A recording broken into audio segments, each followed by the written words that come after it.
Blessy sir ഒരു ഇന്റർവ്യൂല് മാതൃഭൂമിയുടെ ഒരു ലിറ്ററേച്ചർ ഫെസ്റ്റിവലിൽ പറഞ്ഞു, പൃഥ്വിരാജ് എന്ന് പറയുന്ന ആക്ടറുടെ കണ്ണുകളിൽ എപ്പോഴും ഒരു തിളക്കം ഉണ്ടാവും. ആടുജീവിതത്തിൽ കാസ്റ്റ് ചെയ്യുമ്പോൾ ആ തിളക്കം മാറ്റുക എന്നുള്ളതായിരുന്നു എൻ്റെ ഏറ്റവും വലിയ ചാലഞ്ച്.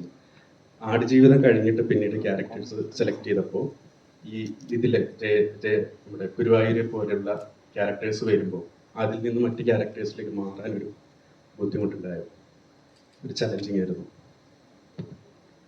ഇത് നമ്മളെ എനിക്ക് ആക്ടേഴ്സ് ജനറലി ഒരു സിനിമ കഴിയുമ്പോൾ, കുറച്ച് സിനിമകൾ ചെയ്ത് കഴിയുമ്പോൾ, ഒരു സിനിമ ചെയ്ത് കഴിഞ്ഞിട്ട് ആ ക്യാരക്ടറുമായിട്ട് അങ്ങ് ഡിസസോസിയേറ്റ് ചെയ്യാൻ പഠിക്കും. നമ്മൾ സബ് കോൺഷ്യസ്ലി നമ്മൾ പഠിക്കും. ഇപ്പോൾ ഗുരുവായൂരമ്പലനടയിൽ കഴിഞ്ഞിട്ട്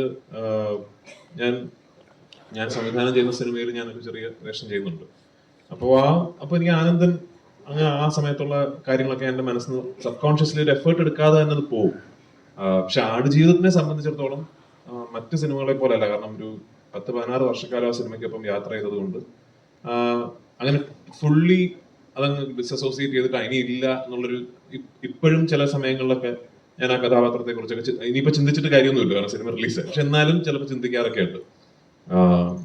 എങ്ങനെ മറ്റൊരു ക്യാരക്ടറിലേക്ക് പോകുന്നു എന്ന് ചോദിച്ചാൽ, നമ്മൾ ആ പുതിയ കഥാപാത്രത്തിലേക്കും പുതിയ തിരക്കഥയിലേക്കും അടുത്ത സംവിധായകന്റെ വിഷനിലേക്കും പൂർണ്ണമായി നമ്മൾ ആസ് എൻ ആക്ടർ സബ്മിറ്റ് ചെയ്യുക, അതിലേക്ക് സറണ്ടർ ചെയ്യുക എന്നുള്ളതാണ്.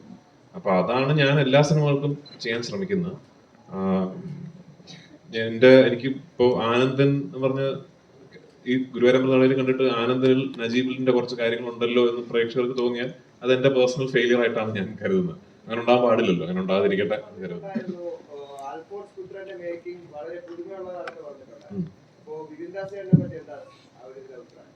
വിപിന്റെ മേക്കിങ്ങും വളരെ പുതുമയാണ്. അത് വിപിൻ ബേസിക്കലി ഒരു എഡിറ്ററാണ്, അൽഫോൺസിനെ പോലെ.